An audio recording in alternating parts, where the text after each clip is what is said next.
Hi friends, நேற்று அரிசி உப்புமா பண்ணோம்ல, இன்றைக்கி அதுக்கு தொட்டுக்க புளிக்குழம்பு எப்படி பண்ணுறோன்னு பார்க்க போகிறோம். அரிசி உப்புமாவுக்கு குயிக்கான சூப்பரான டேஸ்டியான சைட் டிஷ் இது தான்.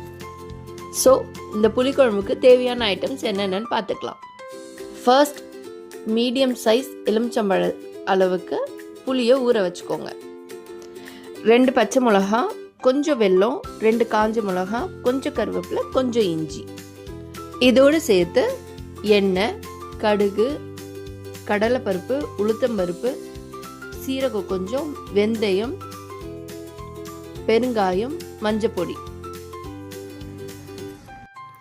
இப்போ வாணலி சூடானதுக்கப்புறம் 2.5 டேபிள் ஸ்பூன் நல்லெண்ணெய் விட்டுக்கோங்க.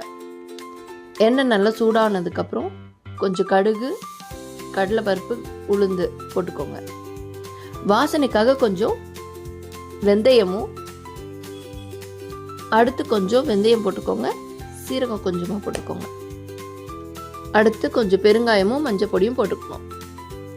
நம்ம எடுத்து வச்ச கருவேப்பிலை, காஞ்ச மிளகா, பச்சை மிளகாய், இஞ்சி இதில் சேர்த்துக்கலாம். இப்போ இது எல்லாத்தையும் சேர்த்துட்டு நல்லா ஃப்ரை பண்ணிக்கோங்க. இப்போ இதில் முன்னாடியே கரைச்சி வச்ச புளியை கொஞ்சம் ஊற்றிக்கோங்க. இதில் வேணும்னா நீங்கள் கொஞ்சம் தக்காளியும் சேர்த்துக்கலாம்.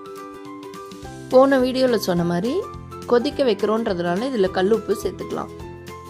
இந்த சைஸ் ஸ்பூனில் 3 ஸ்பூன் குழம்பு பொடி போட்டுக்கோங்க. நம்ம ஆல்ரெடி பச்சை மிளகாவும் காஞ்ச மிளகாவும் போட்டிருக்கோம். இது கூட குழம்பு பொடியும் சேரும்போது டேஸ்ட்டு செம்ம யம்மியாக இருக்கும். 4-5 பேருக்கு சேர்த்து பண்ணுறதுனால நான் இன்னும் கொஞ்சம் எக்ஸ்ட்ரா தண்ணி ஊற்றிக்கிறேன். இது ரொம்ப திக்காகவும் இருக்கக்கூடாது, ரொம்ப தண்ணியாகவும் இருக்கக்கூடாது. இது கொஞ்சம் நல்லா சுண்டி வரும்போது டேஸ்ட்டு செம்ம சூப்பராக இருக்கும். இது இந்த மாதிரி கொதித்து நல்லா வரும்போது எடுத்து வச்ச வெல்லத்தை இதோடு சேர்த்துக்கோங்க.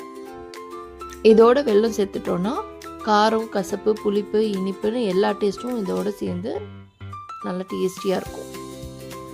இது ரொம்ப தண்ணியாக இருக்குன்ற மாதிரி நீங்கள் ஃபீல் பண்ணிங்கன்னா கொஞ்சோண்டு அரிசி மாவை தண்ணியில் கலந்து இதில் கொட்டிட்டிங்கன்னா கொஞ்சம் திக்னஸ் வந்துடும். ஸோ இந்த கலர் அண்ட் திக்னஸ் வந்துருச்சுன்னா குழம்பு முடிஞ்சிருச்சுன்னு அர்த்தம். இப்போ இதை அரிசி உப்புமாவோட செஞ்சு சாப்பிட்டா செம்ம டேஸ்டியாக இருக்கும். சித்ராஸ் கிச்சனோட இந்த சமையல் உங்களுக்கு பிடிச்சிருந்ததுன்னா லைக் பண்ணுங்கள், ஷேர் பண்ணுங்கள், சப்ஸ்கிரைப் பண்ணுங்கள், மறக்காமல் பெல் ஐக்கானை கிளிக் பண்ணுங்கள். டாடா, பாய்.